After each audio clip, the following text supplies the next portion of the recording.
આગળ વધીએ સ્થાનિક સ્વરાજ્યની ચૂંટણીના પરિણામો જાહેર થઈ ગયા છે અને તે બાદ અમદાવાદ મહાનગરપાલિકામાં ફરી એકવાર ભાજપનો ભગવો લહેરાયો છે। 192 માંથી 160 બેઠક જીતી ભાજપે નવો રેકોર્ડ બનાવી દીધો।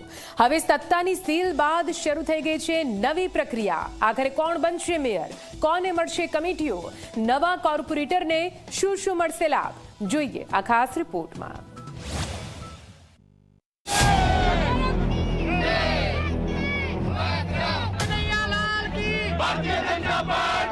અમદાવાદ શહેરે ફરી એકવાર ભાજપ પર વિશ્વાસ મૂક્યો છે।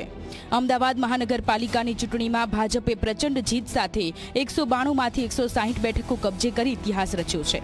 વિપક્ષ માટે પણ આ પરિણામ મોટો ઝટકો સાબિત થયું છે।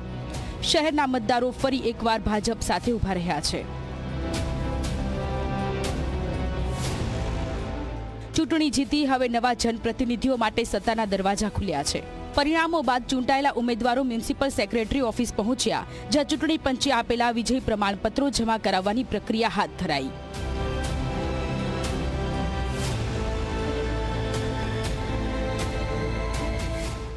કોંગ્રેસ અને ભાજપ પક્ષના જે ઉમેદવારો 192 ચૂંટાયા છે તેઓને ચૂંટણી અધિકારી તરફથી જે પ્રમાણપત્ર આપવામાં આવે છે તે પ્રમાણપત્ર અમદાવાદ મ્યુનિસિપલ સેક્રેટરી ઓફિસમાં જમા કરવાનું હોય છે।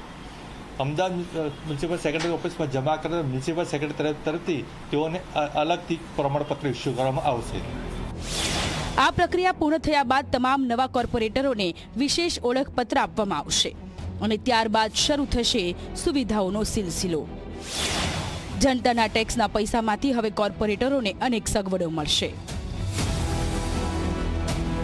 નવા કોર્પોરેટરોને શું મળશે સુવિધાઓ?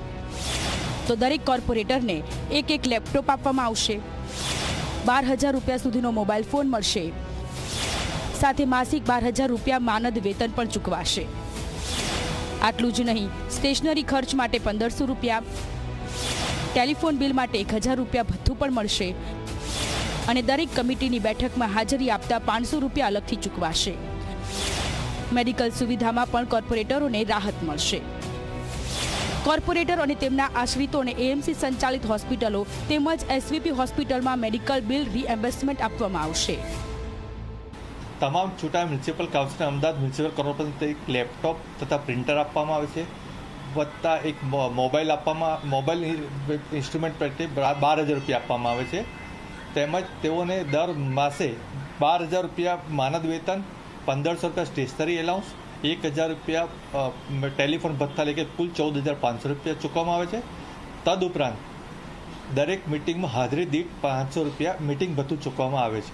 અમદાવાદ મ્યુનિસિપલ કોર્પોરેશન સંચાલિત Sheth V S hospital, Sheth L G hospital, Shardaben hospital તેમજ એસપીવી હોસ્પિટલમાં તમામ મ્યુનિસિપલ ચૂંટાયેલ કાઉન્સિલર તથા તેઓના આશ્રિતોને કાયદેસરના આશ્રિતોને નિયમ મુજબ રીએમ્બર્સમેન્ટના લાભો આપવામાં આવે છે।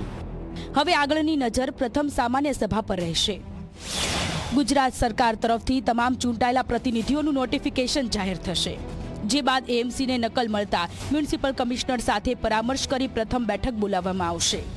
આ પ્રથમ બેઠક સૌથી મહત્વપૂર્ણ ગણાશે, કારણ કે એ બેઠકમાં અમદાવાદના નવા મેયરની પસંદગી થશે। ડેપ્યુટી મેયર ચૂંટાશે, સ્ટેન્ડિંગ કમિટીના 12 સભ્યો અને ટ્રાન્સપોર્ટ કમિટીના સભ્યોની પણ પસંદગી હાથ ધરાશે।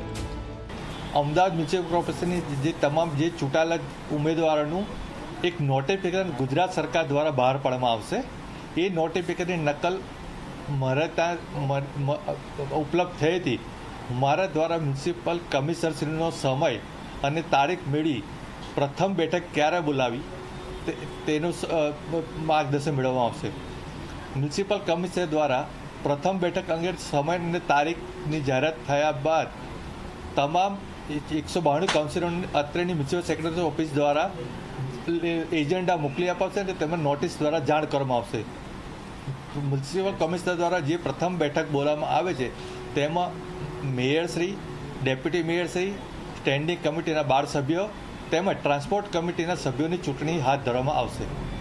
એક તરફ પ્રજાએ મત આપી પોતાના પ્રતિનિધિઓ પસંદ કર્યા છે, તો બીજી તરફ હવે એ પ્રતિનિધિઓ પર જવાબદારી છે શહેરના વિકાસની, કારણ કે સત્તા સાથે સુવિધાઓ તો મળશે, પણ જનતાની અપેક્ષાઓ પણ એટલી જ મોટી છે।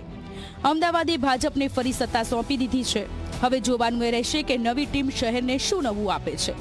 Bureau report, Zee media.